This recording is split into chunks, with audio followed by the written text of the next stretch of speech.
Well, thank you so much, Maxwell, and thank you, Roseanna.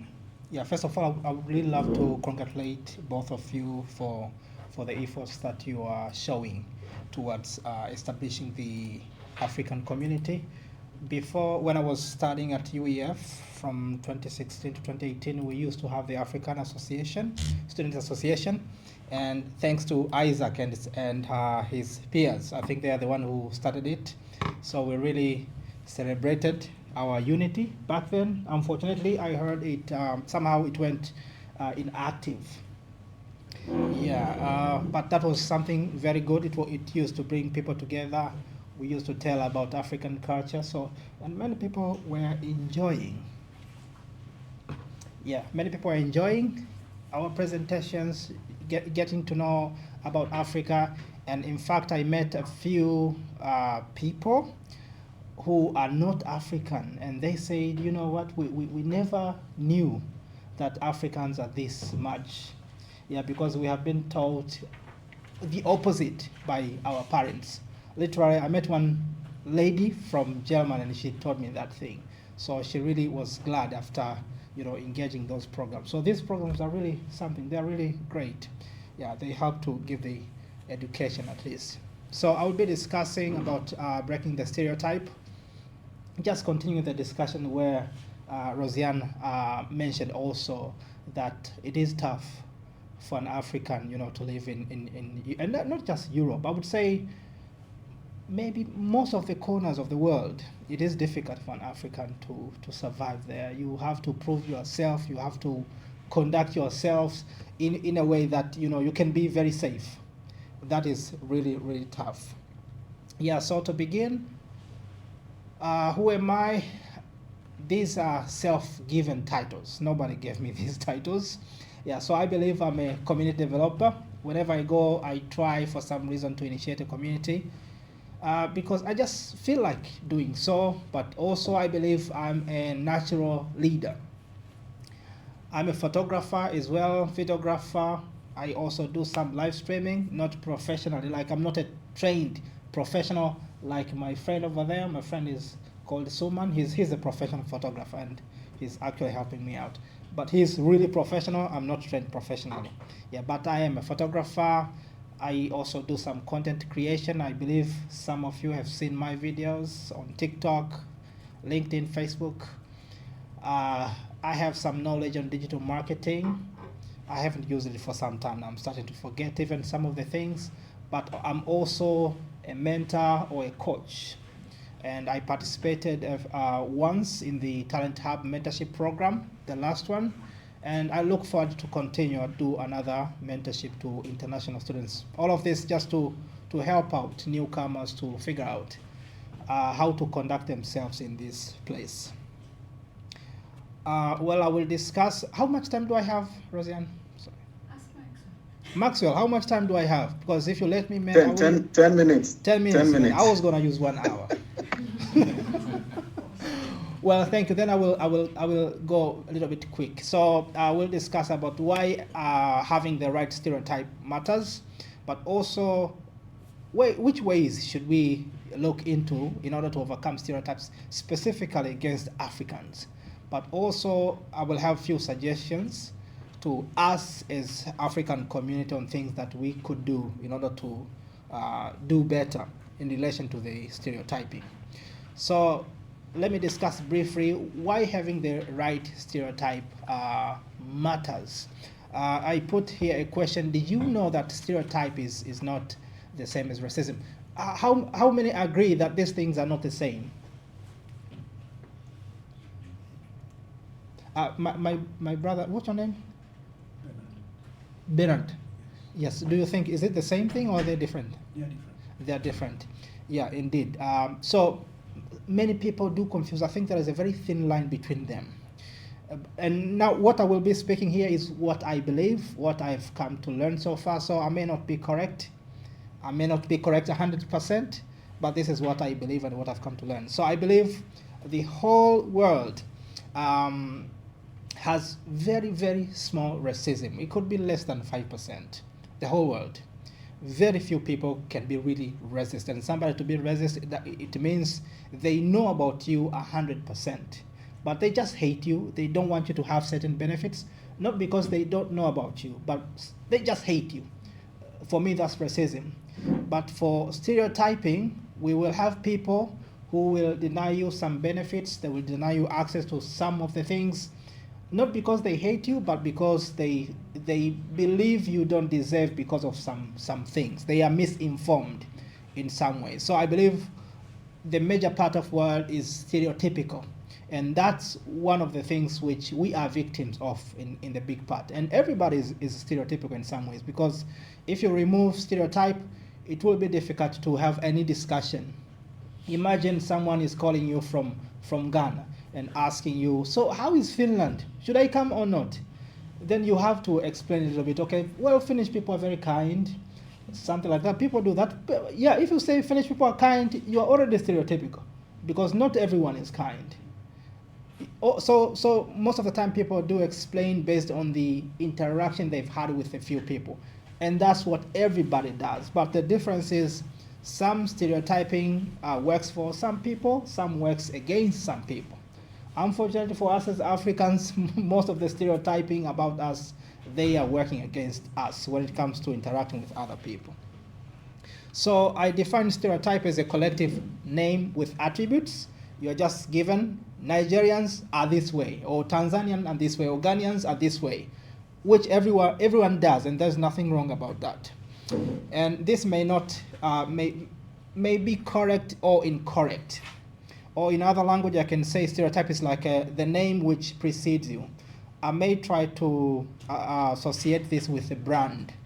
A brand is something which you leave behind after creating an experience. You let people define you based on the experience you gave them. But stereotype is the definition you get before you get even there. So people are trying to anticipate what kind of person are you. So it helps people to know about you even before they meet you, which can be correct or incorrect.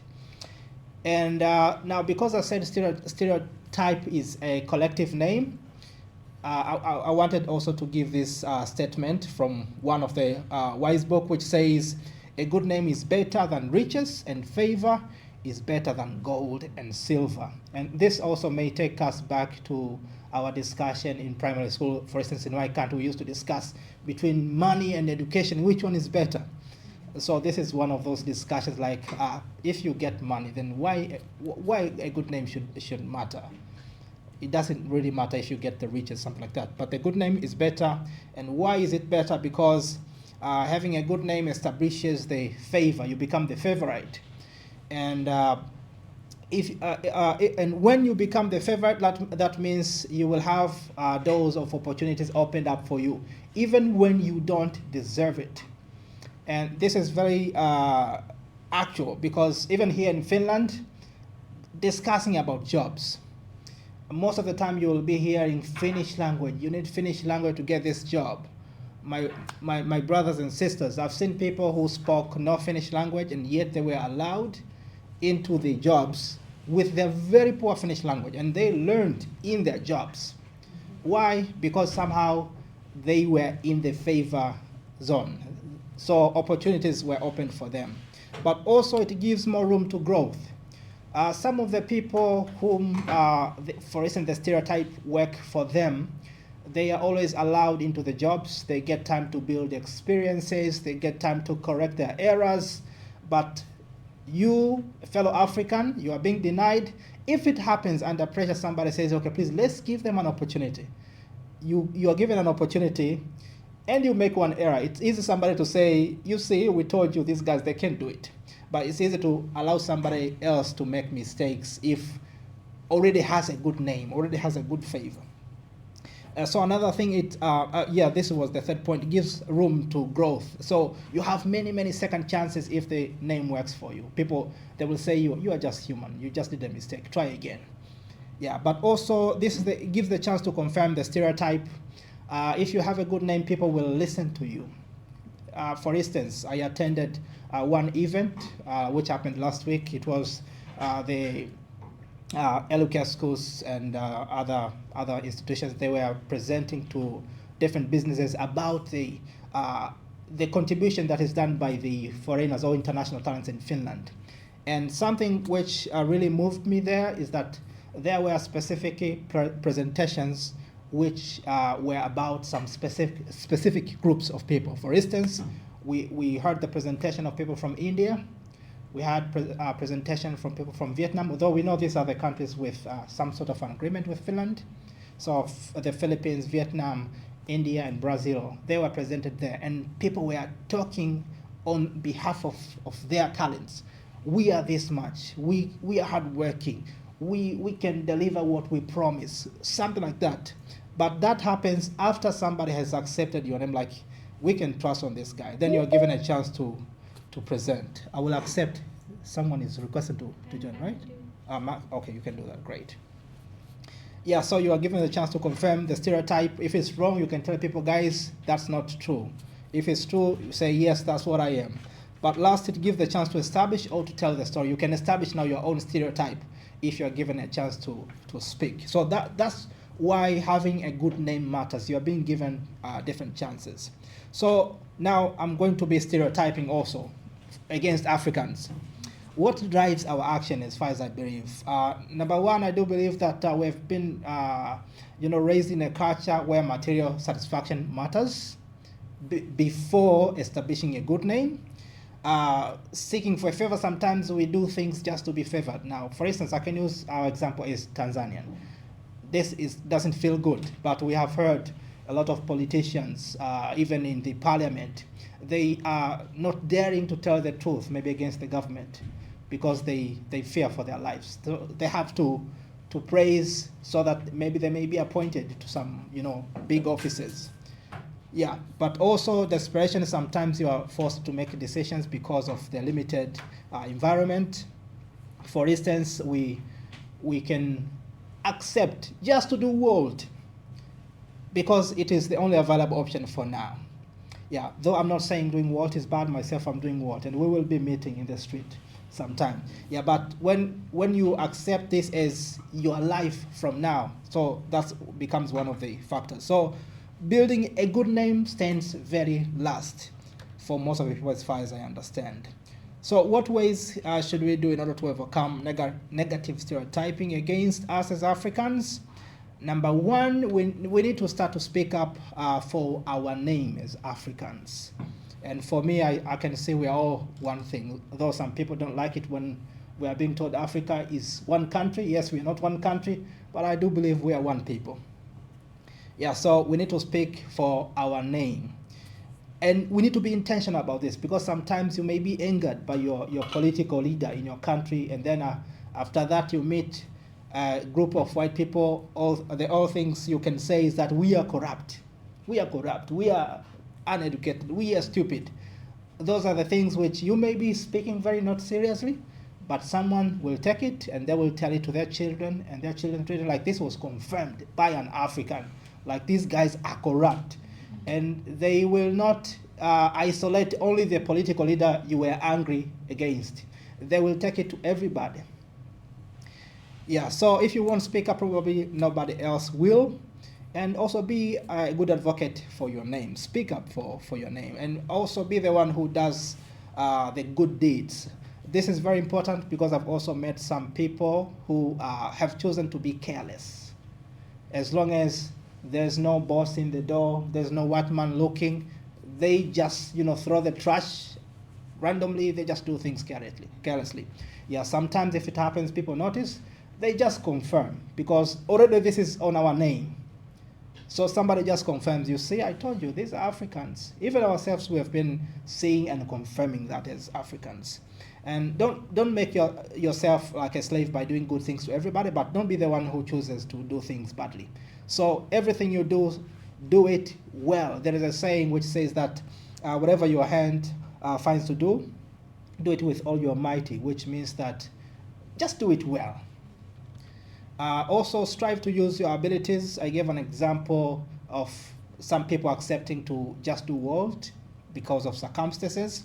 And I said even delivering food is not bad, but we all know that most of people who do Wolt, they do it as the means of like an emergency bridge as you wait for any other opportunity. Yeah, but because of time, some people end up losing hope and they say, okay, man, this is all I can do. They don't do anything else. And like I said myself, I'm doing Wolt, but you have seen my work also on social media. I'm trying to establish my strength as much as I can so that if it happens, another branch opens up, then I will be ready for it. Yeah, but if you just stay and do something which it does not utilize your ability, you will lose it. There is another saying also which says that whatever you don't use, you're gonna lose it. So you will lose your value, you will lose whatever you have invested your time in. And okay, here I said even when less convenient, I've already discussed about that, and I have also mentioned some people are given chances by others, but some people have to fight for their chances. And it appears as Africans, we have to fight for our chances. For me, this is just the world, so I go with that. Find a way to make it work for you. Strive, go up and down. There is always a way, maybe a little bit inconvenient, but always there is if you decide. That's one we know for sure. And also invest in visibility. The reason nowadays I always go to every session with these cameras you see is because I'm being very intentional. Every capability, every ability I'm using, if it can be demonstrated outside, I'm gonna make sure that people know about it. Because not only it helps me to be like seen as somebody with these strengths, but it also helps in the stereotype. Some people will redefine how they define Africans now because of what I do.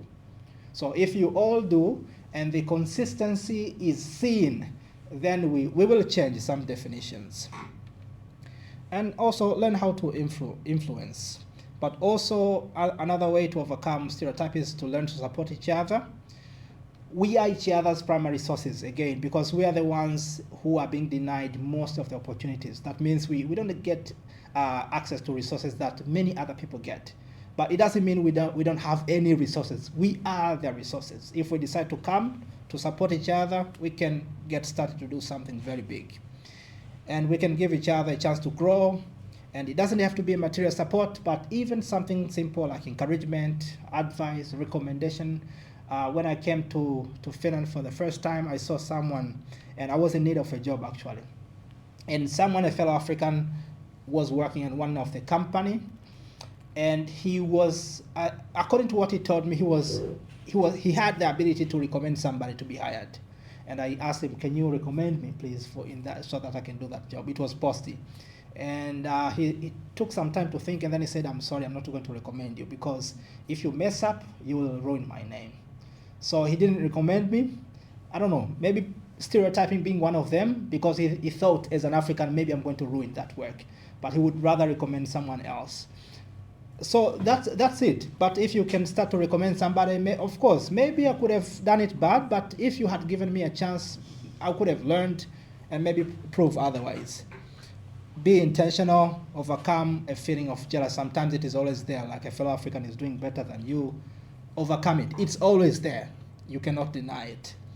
My suggestion, I will go very quickly, just 2 minutes. Number one, you got to be starting something. I love this quote by Nike. They say, just do it. Sometimes the environment may be very inconvenient, but just do it.